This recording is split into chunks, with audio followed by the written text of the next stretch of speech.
Assalamualaikum. Waalaikumsalam. Pagi Ibu. Hari ini ada semua. Hadir Ibu. Alhamdulillah. Oke, Ibu absen dulu ya. Baik Ibu. Sohati. Hadir Bu. Oke. Terhadap Marisa. Hadir Ibu. Maya Waktu. Hadir Ibu. Oke, alhamdulillah kalau hadir semuanya hari ini anak-anak. Oke, sebelum kita memulai pembelajaran hari ini, mari kita membuka dengan berdoa bersama-sama kepada Yang Maha Kuasa yang memimpin. Ibu, teman-teman, sebelum kita mulai belajar pada pagi hari ini, kita berdoa terlebih dahulu. Berdoa dimulai. Berdoa selesai. Assalamualaikum warahmatullahi wabarakatuh. Waalaikumsalam warahmatullahi wabarakatuh. Baik, terima kasih anak-anak. Oke, hari ini kita akan membahas terkait materi menulis narasi dan deskripsi. Kalau minggu lalu kita sudah membahas terkait teks berita. Ada yang masih ingat terkait materi teks berita minggu lalu? Saya Ibu. Boleh Sohati? Teks berita adalah teks yang berisi tentang suatu fenomena fakta yang sedang terjadi. Ya, betul. Ada yang lagi? Boleh, Dina? Teks berita merupakan teks yang menyajikan informasi kepada masyarakat. Gitu ya. Oke, jadi materi yang sudah kita bahas kemarin itu terkait teks berita, yaitu teks yang menyampaikan sebuah informasi berdasarkan fakta dan kejadian. Oke, hari ini kita akan membahas terkait menulis narasi dan deskripsi. Anak-anak sudah pernah membuat cerpen atau sudah pernah membaca cerpen? Sudah ya, Bu. Dan dalam cerpen tersebut biasanya terdapat narasi dan deskripsi. Oke, kita hari ini akan belajar narasi dan deskripsi. Oke, boleh kepada Maya untuk membacakan pengertian teks narasi? Ibu, contohnya teks narasi dan deskripsi. Pengertian dari teks narasi adalah teks yang menceritakan rangkaian peristiwa secara kronologis, ada awal, tengah, dan akhir. Dan ada pun pengertian dari teks deskripsi. Pengertian dari teks deskripsi yaitu teks yang menggambarkan objek, meliputi tokoh, tempat, suasana secara jelas dan ringkas. Dan terima kasih ya. Jadi narasi itu adalah teks yang menceritakan sebuah rangkaian peristiwa secara kronologis. Jadi pasti sebuah cerpen itu terdapat rangkaian sebuah peristiwanya dari awal, tengah, sampai akhir. Kemudian deskripsi. Jadi deskripsi itu diceritakan tujuannya untuk menggambarkan bagaimana objek, tokohnya, tempat dan suasana di dalam cerpen tersebut. Kemudian ada unsur intrinsik cerpen. Boleh teman-teman baca? Unsur intrinsik cerpen yang pertama itu ada tema, yaitu ide utama cerita. Yang kedua tokoh dan penemuan, yaitu pelaku dan sifat-sifatnya. Yang ketiga alur atau plot, yaitu jalannya peristiwa dari awal sampai akhir. Yang keempat latar atau setting, yaitu mengenai tempat, waktu, dan suasana. Yang kelima sudut pandang, yaitu cara pengarang menceritakan kisah. Dan yang terakhir itu ada konflik mengenai masalah atau pertentangan dalam cerita. Baik, terima kasih Bunda. Ya, jadi unsur cerita itu pasti ada 6 ya. Pertama itu tema. Sudah pasti dalam sebuah cerita itu kenapa yang enak kok sering bilang ya Ibu relatif ini. Oh ya. Oke, di dalam sebuah cerita itu pasti ada tema, dan mungkin kalau misalnya sebuah cerita itu tidak ada ide utama dalam sebuah cerita tersebut gitu ya. Kemudian ada tokoh-tokohan, tokohnya di dalam cerita itu seperti apa, kemudian bagaimana pengarang itu menggambarkan sosok tokoh di dalam cerita tersebut. Kemudian ada alurnya. Alur itu kan ada 3, alur maju, mundur, dan campuran. Yaitu kemudian ada latar atau setting, yaitu untuk menggambarkan tempat, waktu, kemudian ada suasana. Kemudian sudut pandang, bagaimana sudut pandang pengarang itu menceritakan sebuah kisah di dalam cerita tersebut ya.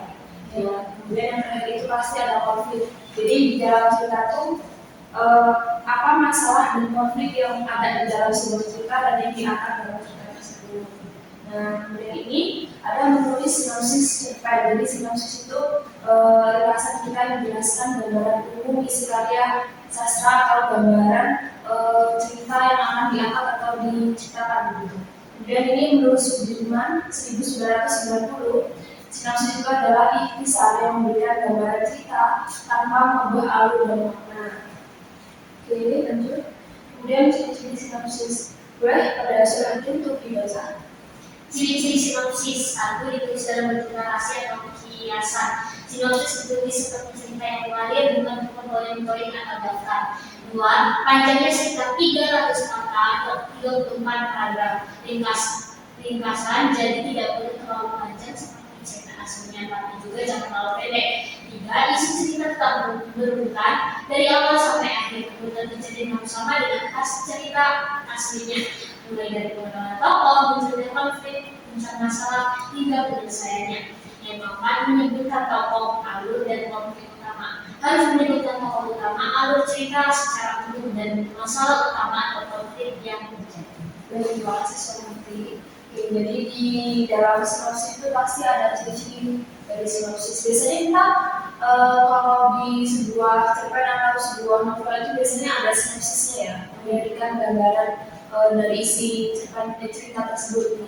Itu ada ditulis dalam bentuk narasi atau kisahan. Ya pasti untuk menggambarkan dari tokohnya, kemudian tokohannya seperti itu. Kemudian ada panjangnya sekitar 300 kata, 35 paragraf. Jadi sinopsis itu tidak boleh lebih dari 300 kata ya, karena kan ringkasan, bukan isi keseluruhan dari sebuah cerita tersebut. Kemudian isi ceritanya tetap harus berurutan dari awal sampai akhir. Nah, sinopsis itu kalau urutan ceritanya itu acak, pasti pembaca itu akan kebingungan dan sulit untuk memahami dari cerita tersebut. Kemudian itu menyebutkan tokoh, alur, dan konflik utamanya. Nah, di sini di sinopsisnya itu harus menyebutkan tokoh, alur, dan konfliknya. Kemudian itu ada apakah menulis narasi dan deskripsi. Anak-anak biasanya kalau menyusun cerpen atau sebuah cerita langsung atau biasanya menggunakan langkah-langkah yang sudah anak-anak pelajari. Berarti anak-anak sudah pernah belajar ya sebelumnya? Iya. Jadi sini kita akan membahas lagi terkait langkah-langkah menulis narasi dan deskripsi. Yang pertama itu membaca cerpen dengan cermat. Ya pasti kalau misalnya kita menulis cerpen itu harus benar-benar teliti dan cermat ya gitu. Kemudian menentukan unsur intrinsipnya, tokohnya apa, alur, latar, tema, dan konflik yang akan dibahas. Kemudian itu menulis sinopsisnya, ya jadi menulis ringkasan dari cerita yang akan dibahas gitu. Kemudian itu menulis deskripsi tokoh atau latar yang menarik dari cerpen. Kalau tidak menarik biasanya membaca itu kurang menarik gitu ya. Kemudian yang terakhir itu merevisi tulisan agar lucu dan jelas. Karena kan sebagai anak yang sudah belajar bahasa Indonesia pasti harus menggunakan bahasa yang baik dan benar. Ya, bahasanya itu seperti apa, gitu ya. Oke. Karena ada yang ditanyakan kalau materi sudah dibahas, Cukup, Bu. Oke. Ibu akan memberikan makanan tugas. Sebentar. Ibu akan memberikan cerpennya dulu ya. Ini dulu. Kita nanti baca.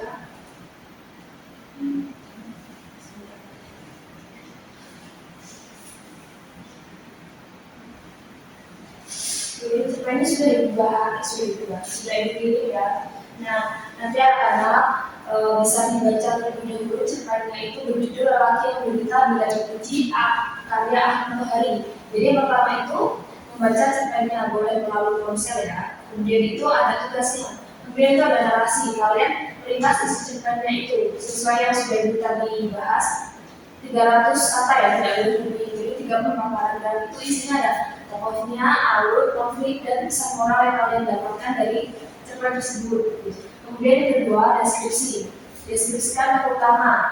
Kemudian yang kedua, deskripsikan suasana dalam cerita ini dikerjakan sekarang. Boleh dimulai sekarang ya, Kak? Ya, Ibu beri waktu 6 menit ya. Lalu Ibu beri waktu 15 menit untuk mengerjakan. Ya, tidak boleh diskusi ya, ya. Ya, Bu.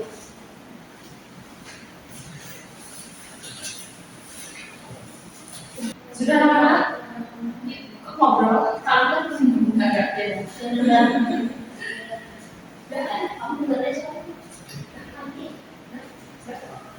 Ya, karena apakah ada yang sudah selesai? Sudah Ibu. Oke, sudah sampai mana? Sampai Ibu. wah, bagus ya kalian. Gimana sampai mana? Masuk Ibu. Masya Allah, dari mana? Dari mana? Sudah selesai Ibu. Wah, keren ya kamu semua. Oke, kita akan membahas terkait cerpen lelaki yang berlipat dan benci.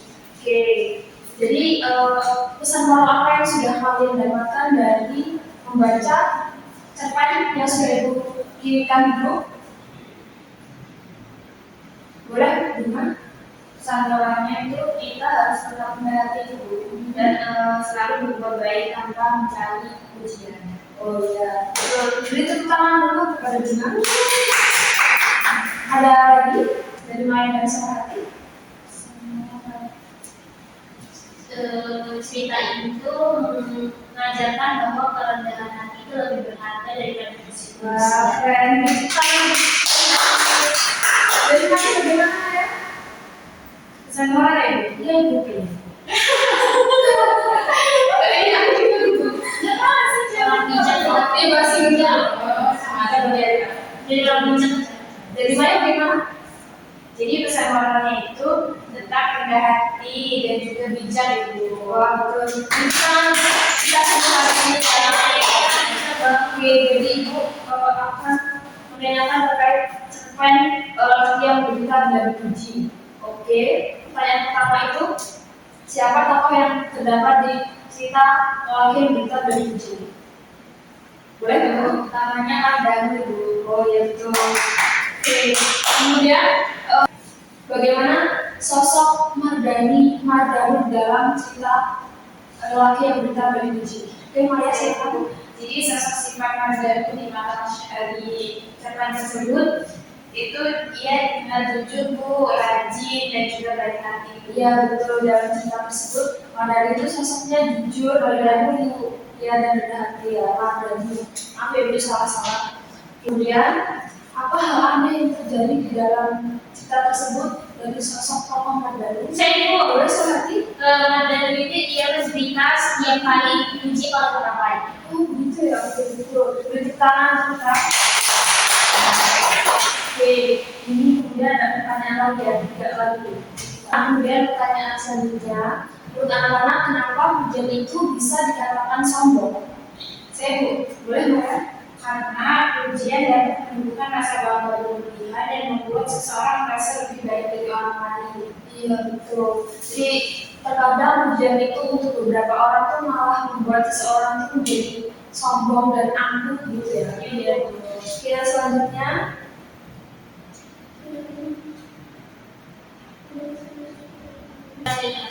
Oke, anak-anak sepertinya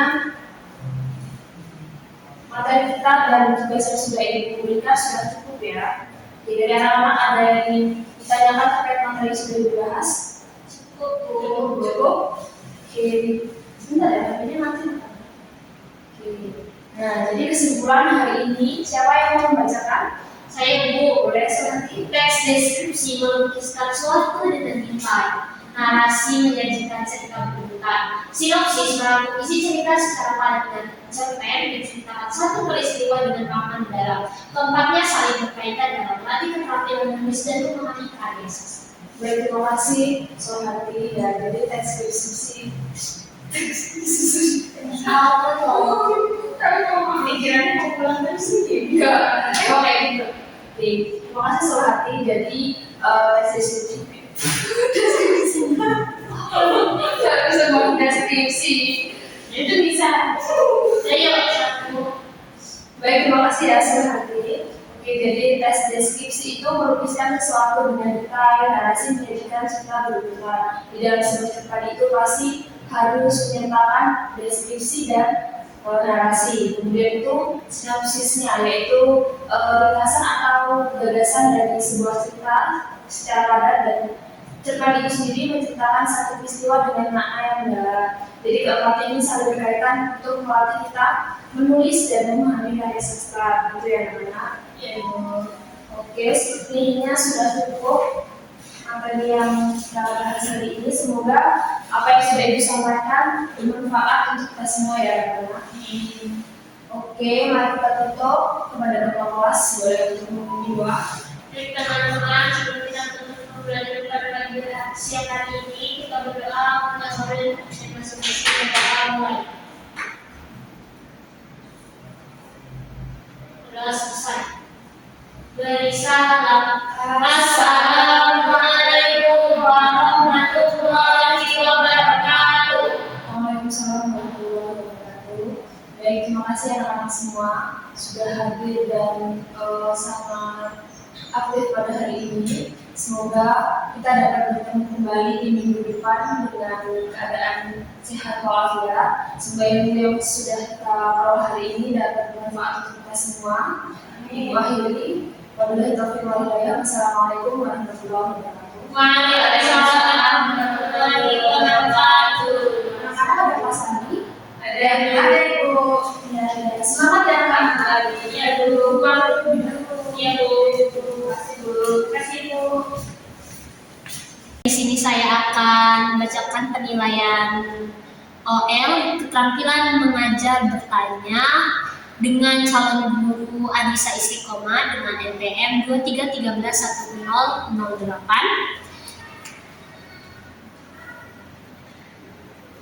Yang pertama itu keterampilan dasar mengajar bertanya tingkat dasar. Tadi Ibu Isti sudah menggunakan pertanyaan secara jelas dan singkat dan mendapatkan nilai baik, sudah memberikan acuan sangat baik, pemindahan giliran cukup, pemberian waktu baik, pemberian waktu berpikir baik, pemberian tuntunan sangat baik, pemusatan perhatian baik, penyebaran pertanyaan sudah cukup. Lalu keterampilan yang kedua yaitu keterampilan dasar mengajar bertanya tingkat lanjut. Komponen yang pertama itu pengubahan tuntunan tingkat kognisi, penilaiannya sudah baik. Guru mampu menaikkan tingkat berpikir murid dari pertanyaan faktual ke analitis. Misalnya, dari apa isi teks ke mengapa tokoh itu disebut inspiratif. Lalu yang kedua, pengaturan urutan pertanyaan, penilaiannya sudah sangat baik. Pertanyaan disusun dari mudah ke sulit sehingga pembelajaran berjalan logis dan terarah. Lalu komponen ketiga, penggunaan pertanyaan pelacak itu sudah baik. Guru telah menindaklanjuti jawaban murid dengan pertanyaan tambahan seperti bisa dijelaskan dan dirinci. Lalu komponen yang keempat, peningkatan terjadinya interaksi sangat baik. Penilaiannya, pertanyaan guru sudah mendorong diskusi antar siswa, bukan hanya dialog guru dan siswa saja. Lalu selanjutnya, komponen negatif yang perlu dihindari. Yang pertama itu mengulangi pertanyaan sendiri atau jawaban siswa. Tadi guru sudah mempraktikkan, sudah baik. Menjawab pertanyaan sendiri itu sudah sangat baik. Menunjuk dulu sebelum bertanya cukup. Pertanyaan yang mengundang jawaban serempak baik. Pertanyaan ganda sangat baik. Guru jarang mengulang pertanyaan kecuali untuk penekanan. Guru juga tidak menjawab pertanyaan sendiri, selalu memberi kesempatan pada murid. Kadang guru juga menunjuk murid terlebih dahulu baru bertanya. Jarang terjadi, guru lebih sering menunjuk individu dan tidak ditemukan pertanyaan ganda yang membingungkan murid. Terima kasih telah penilaian untuk calon guru Ibu Anissa.